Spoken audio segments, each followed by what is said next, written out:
Hey gang, welcome back. Today we're talking about machine problems. What's a machine problem? Why is it in the trusses and frames chapter?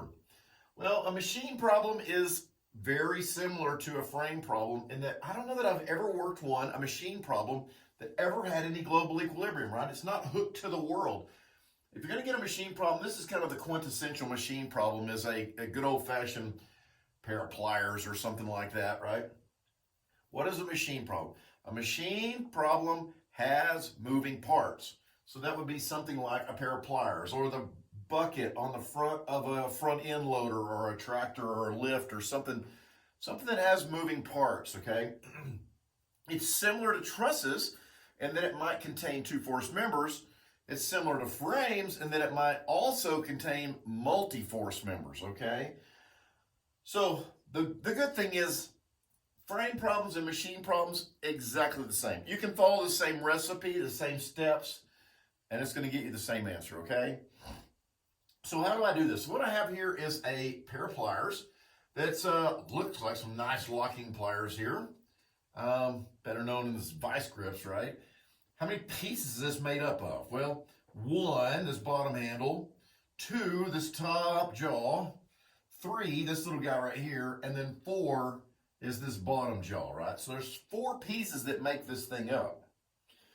So it says here, find the forces on all members of the pliers. So at every pin, and including over here at point F where it's holding, looks like a nut over there, find every force there, okay? So basically, they're asking us, find everything, okay? So step 1, let me write my recipe back over here, okay? Step 1, here's my favorite. Okay, whoa, whoa. Look for two force members. Okay, look for two force members. Why do I need to find two force members? Because number 1, you don't want to draw a free body diagram of a two force member. You draw a free body diagram of a two force member, what do you find out? Well, you find out that F equals F, right? Super not helpful. Yeah, I know, right? Number 2 is that two force members take me from 2 unknowns to only 1 unknown. Okay, so that's a really nice thing, because if you're solving a problem and you're like, man, there's too many unknowns in this problem, I can't solve it. You probably didn't spot one of the two force members, okay? Do you see any two force members in this problem? Step 1, do you see any? I bet you don't. All right. Is there 1? Is there 2? Is there 0? Okay, what's a two force member? Pin connected at both ends, no forces or moments in the middle, okay, right? Yeah, here's one right here, okay? This member, FAB. So FAB, two force, right? And actually there's one more that you probably didn't get, and that is the nut right over here, right? That little nut is a two force member. What is he experiencing? Compression, right? Remember, two force members exist in tension or compression, right? So this is a two force member over here as well, okay? All right, so next, step number 2, we've identified it. So we don't want to draw a free body that guy, okay? So step 2, draw FBD of each part. Okay, so we want to draw a free body diagram. Now, if we eliminated the two force members, that leaves us with 1, 2, 3 parts, right? So we have 3 free bodies, right? And we want to fully label them, all the arrows on them. And remember, if we don't really understand which direction a force goes, we can just guess, right? We'll just get a negative if we guess wrong. And then step 3, okay, is to solve. Okay, just solve it. And that's kind of a high-look recipe there for doing these problems. So what I want to do next is I want to sketch this free body, that free body, that free body, and let's see if you can do it. Okay, so here's the top jaw. I'm just gonna, not as good a drawing here, but you know, whatever. Okay, there's that top jaw, let's say, and then I've got the bottom jaw. which is kind of like that maybe, okay? And then I've got that bottom jaw over here. Something like that, right? So there's that guy. Now let me put some dots on here so you'll know what's going on, okay? On the top jaw, what do we have? We have this. We'll call that 50 pounds. That's given, okay? Here's point A, maybe. Point A. Point C is down here. Point C. And then over here is point F, okay? And then same thing over here. Here is point F. This guy, point C. And then down here, point D. And then on this guy, I've got D, and then up here, I've got B, and then over here, boom, 50 pounds, okay? So there's our 3 free bodies. Why don't you put some arrows on it, push pause, put some arrows on it, and come back and see if you get the same one I do. Ready? Go. Did you do it? All right, let's go. Here's what I know. Now I know that that little nut, right, is in compression. So if you squeeze me, what's my reaction to you? I'm going to push back on you, right? So here's that nut. I'm going to do this. I'm going to put this, I'm just going to call this Fy, right? And then over here, the other side of the nut is pushing down. Fy, okay? What else do I have? Well, on this one I have point C, pin connection, right? Pin, CY, CX, A. Ooh. If I squeeze this together, now that guy's a 2-force member, right? You think he's in compression or tension? Compression, right? So what's he going to do? Compression members do what to me? You squeeze on me, I push on you, right? So here's what it is. And we'll call this guy FAB. Now that's what I said, right? It takes you from 2 unknowns, which would have been like a pin connection, to just 1 unknown, because I know the direction that 2-force member acts, right? So it eliminates one of my unknowns. Now I'm going to have to find an angle, right? But I think that's pretty easy. We can do that, can't we? Okay? As a matter of fact, the angle, right, is this triangle right here, right? Which this side of the triangle is 1. And what is this side over here? Well, that's 5.2, and this side is 2.4. So 2.4 off of 5.2, how much is that?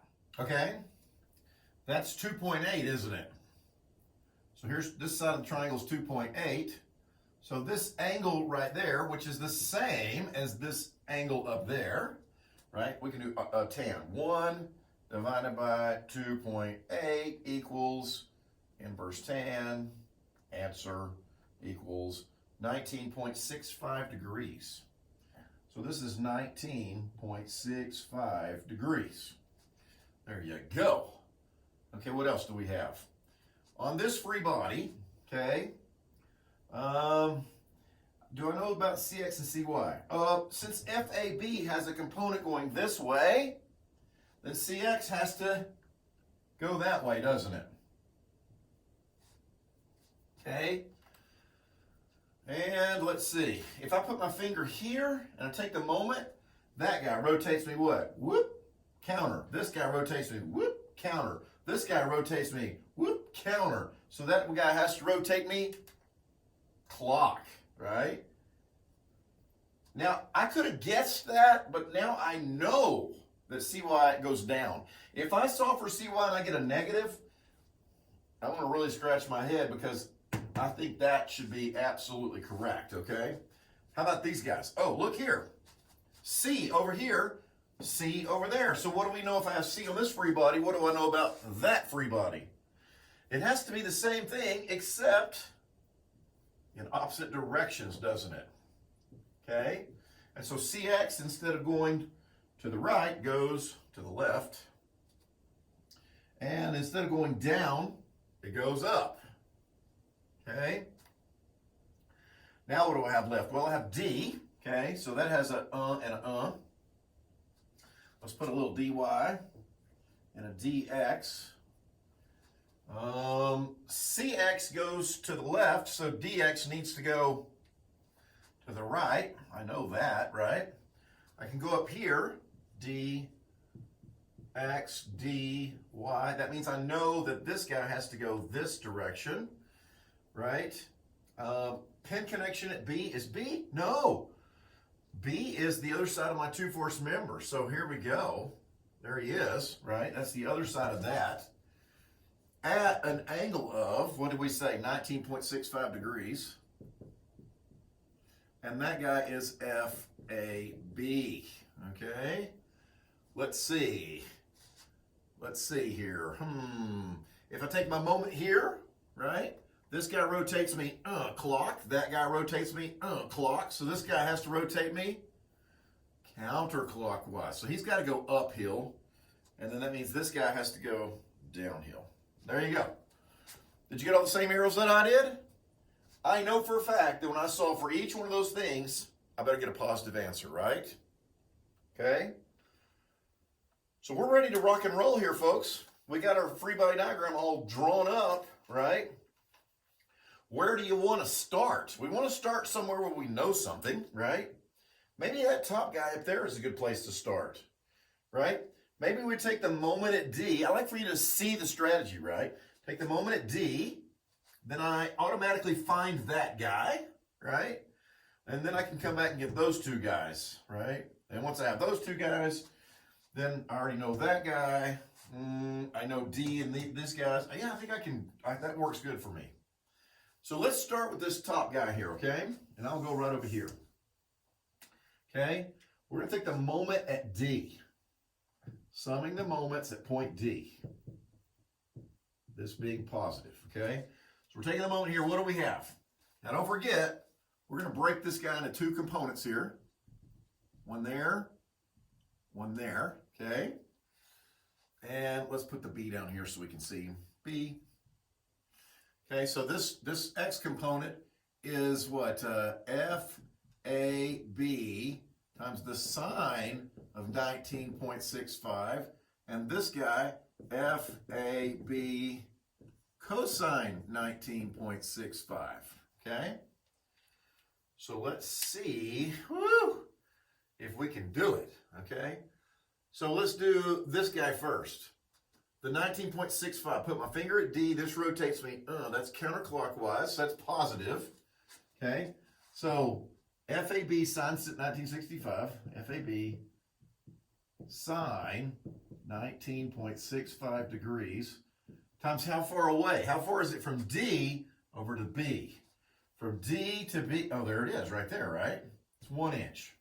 We'll put a 1 there, okay? What else do we have? We have this guy, which rotates me about D, negative, huh? So that's minus FAB cosine 19.65 times, what's the distance from D to B? From D to B is 0.2, isn't it? 0.2 inches. Anything else? Oh yeah, the 50, which rotates me negative minus 50 times how far away? How far is it from D all the way over to there? Well, it's 1 plus 4 is 5. Okay? So we can solve that, can't we? Let's do it. Where'd my calculator go? Here in my pocket. Okay, so let's see. The sine, clear. The sine of 19.65 is 0.336.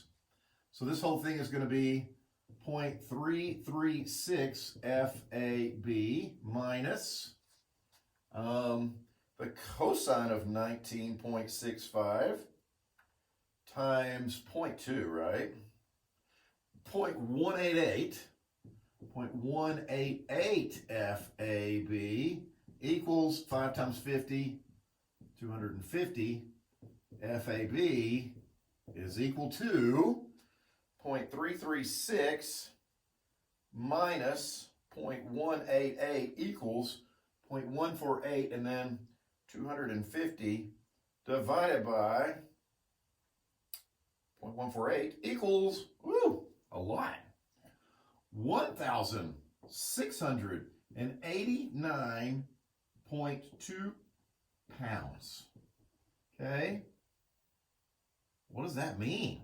Man, you put 50 pounds of force on these pliers, the mechanical advantage there really starts adding up, doesn't it? So this thing is going to put 1,600 pounds on that little member there, okay? That's a lot. Okay, so can we find dx now? Is that hard to find? Okay, well, no. dx has got to be equal, right? Sum of the force in the x. That guy has to be equal to that guy, doesn't he? So dx has to be equal to 1689.2 times cosine 19.65 times cosine 19.65. 1590.8.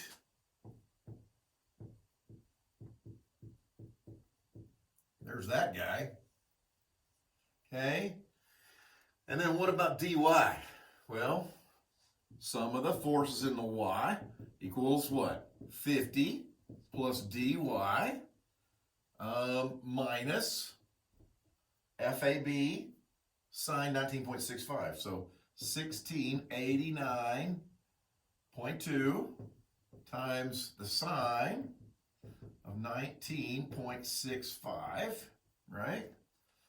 So that means that dy is equal to, here we go, 1689.2 times the sine of 19.65 equals, and then what? Move that to the other side and then subtract 50 off of it, right? Minus 50, 518.03. Okay, there's another one. Okay, so now I know you, I know you, I know you. Okay, where are we going now? Well, we can do a couple of things, right? We can go here. Let's go here. Yeah, let's go here. FAB, do we know you? Yeah, we found you, right? 1689.2. Okay, and again, FAB, one of those things, I see a vector at an angle, man. I want to break it into components, don't I? There you go. Okay. So this guy is 1689.2 sine 19.65. 1689.2 cosine 19.65. Okay. Here's what I'm thinking. On this free body, bam, we take the moment at C, right? And then we find Fy. We found out how much force is on the bolt, don't we? Okay, let's do that. Sum of the moments about point C. Okay, what do we have? Well, we got the 50. That rotates us, what is that? Positive. So 50. Now, how far is it from C over to the 50? From C over to the 50 is 4, it's 5.2. Okay? And then I got the 1689, which rotates to me about point C. That's negative. Minus 1689.2 sine of 19.65 times how far away? From C to A. From C to A, it's 4. Okay? And then I got this guy, which is above point C, so he rotates me. What is that? Whoop. Counter, that's a positive. So plus 1689.2 cosine 19.65 times how far away? How far is it from C up to A? Oh, that's too hard. From C up to A. Okay, let's see. I got to go down 0.7, right? Down 0.7. No, down 0.5, right? And then go up an inch. So the distance from here to there is how much? It's also 0.5, isn't it? Okay, 0.5. Anything left? What else? What else is left? Ah, this guy over here, right? Who rotates me positive.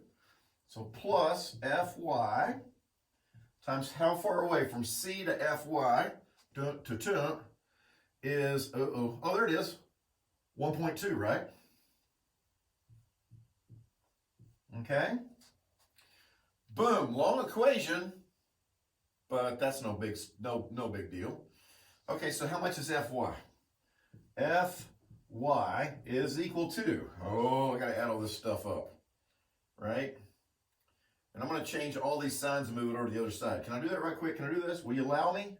If I put an equals right there, whoop, whoop, and I just change all of these signs, minus, plus, minus. Let me get rid of all this now, okay?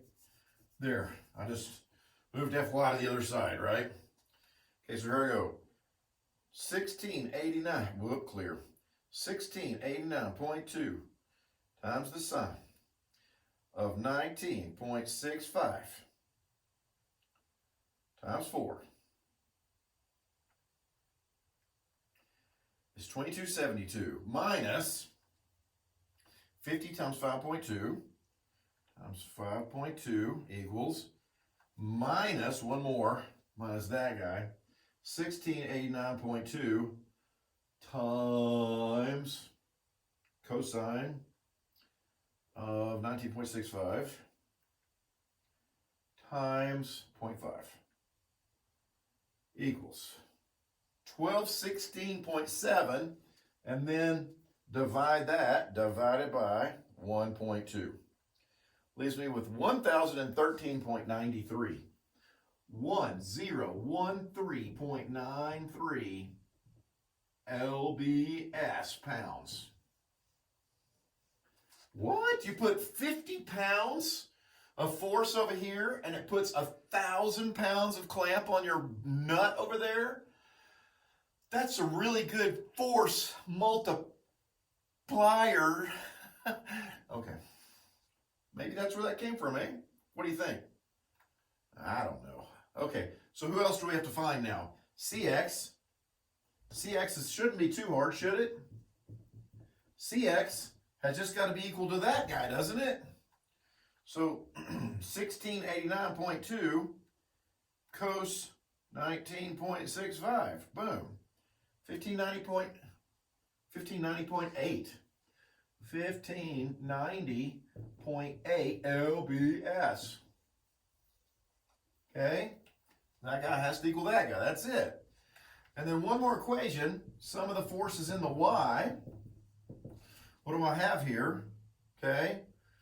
I have this guy going uphill, which is, how much is that? 1689. I put this in my calculator 14 times.